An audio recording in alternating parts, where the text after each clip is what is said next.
You are beset by many small problems or by one giant problem. Make Musashi the model for your mental process. If you let the complexity of the situation confuse you and either hesitate or lash out without thought, you will lose mental control, which will only add momentum to the negative force coming at you. Always divide up the issue at hand, first placing yourself in a central position, then proceeding down the line, killing off your problems one by one. It is often wise to begin with the smallest problem while keeping the most dangerous one at bay. Solving that one will help you create momentum, both physical and psychological, that will help you overwhelm all the rest. The most important thing is to move quickly against your enemies, as the Athenians did at Marathon. Waiting for troubles to come to you will only multiply them and give them a deadly momentum. Reversal.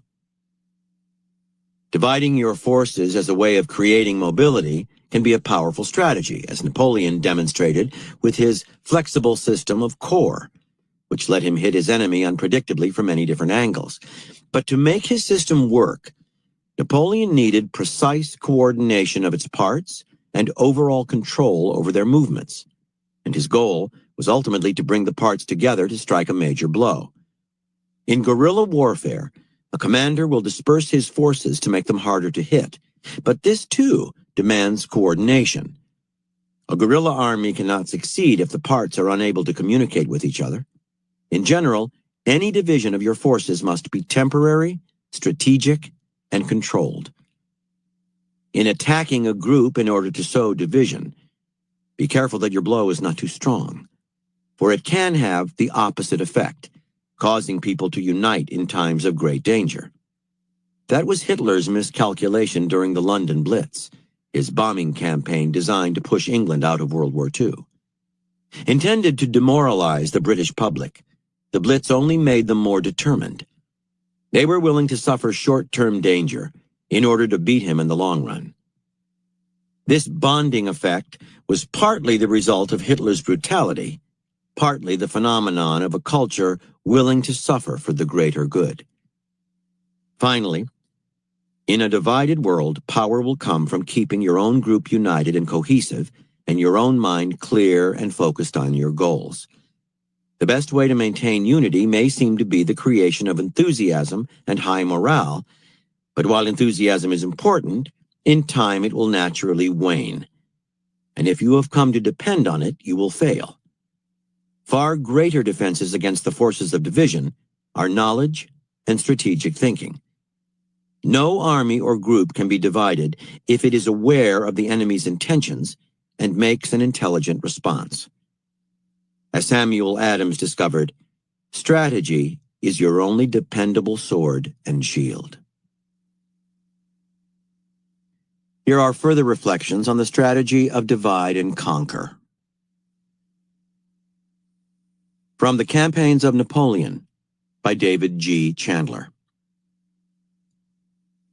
There were, however, many occasions when the French were faced not by one but by two or a whole series of enemy armies within supporting distance of one another.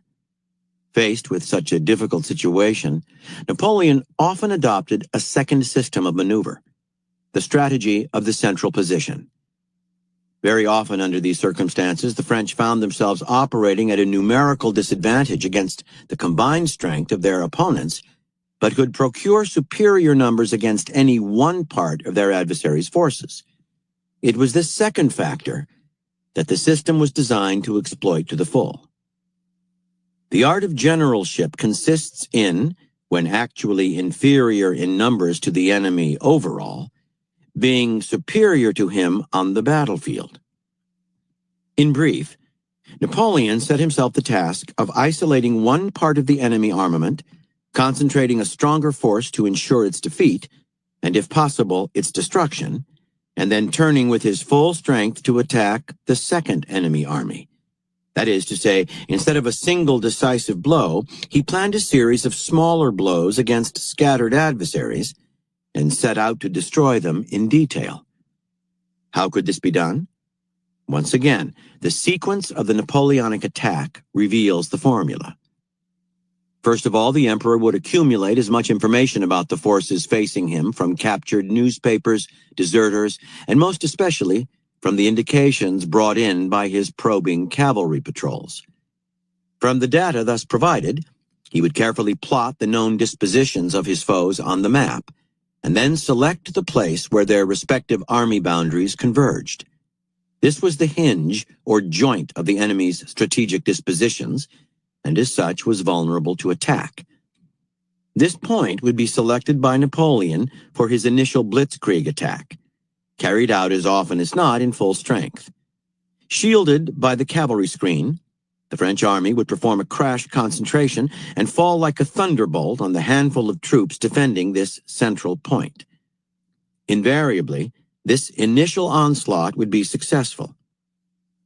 Immediately Napoleon had massed his army at this newly captured point, he was master of the central position. That is to say, he had successfully interposed his concentrated army between the forces of his enemies who ideally would have staggered back under the impact of the surprise blow in such a way as to increase the distance between their respective armies.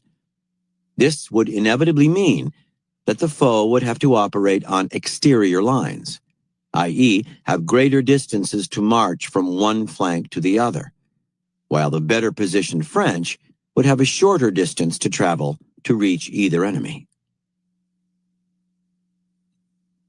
From Clausewitz on Strategy, by Tiha von Kietze, Bolko von Oettinger, and Christopher Basford. A novice chess player soon learns that it is a good idea to control the center of the board. This recognition will recur, in novel disguises, in situations far from the chessboard. It may help to seek the equivalent of the center of the board in any situation, or to see that the role of the center has migrated to the flanks, or to realize that there is no board and no singular topology. From the book of Luke, every kingdom divided against itself is laid waste, and a divided household falls. And if Satan also is divided against himself, how will his kingdom stand? From Aesop's Fables, The 3 Oxen and the Lion. There were 3 oxen who always grazed together. A lion had his designs upon them and wanted to eat them, but he could never get at one of them because they were always together. So he set them against each other with slanderous talk and managed to get them separated, whereupon they were isolated and he was able to eat them one after the other. From Roosevelt, The Lion and the Fox, by James McGregor Burns. Roosevelt disliked being completely committed to any one person. He enjoyed being at the center of attention and action, and the system made him the focus through which the main lines of action radiated. The main reason for Roosevelt's methods, however, involved a tenacious effort to keep control of the executive branch in the face of the centrifugal forces of the American political system. By establishing in an agency one power center that counteracted another, he made each official more dependent on White House support. The president, in effect, became the necessary ally and partner of each. He lessened bureaucratic tendencies towards self-aggrandizement. He curbed any attempt to gang up on him. He was, in effect, adapting the old method of divide and conquer to his own purposes. His technique was curiously like that of Joseph Stalin, who used the overlapping delegation of function, a close student of his methods has said, to prevent any single chain of command from making major decisions without confronting other arms of the state's bureaucracy and thus bringing the issues into the open at a high level. Roosevelt, like Stalin, was a political administrator in the sense that his first concern was power, albeit for very different ends. From the book of Matthew. Do not think that I have come to bring peace on earth. I have not come to bring peace, but a sword. For I have come to set a man against his father, and a daughter against her mother, and a daughter-in-law against her mother-in-law, and a man's foes will be those of his own household. He who loves father or mother more than me is not worthy of me, and he who loves son or daughter more than me is not worthy of me. And he who does not take his cross and follow me is not worthy of me. And lastly, from Aesop's Fables, the Plowman's Quarrelsome Sons. A plowman's sons were always quarreling. He scolded them to no avail. His words did nothing to change their ways.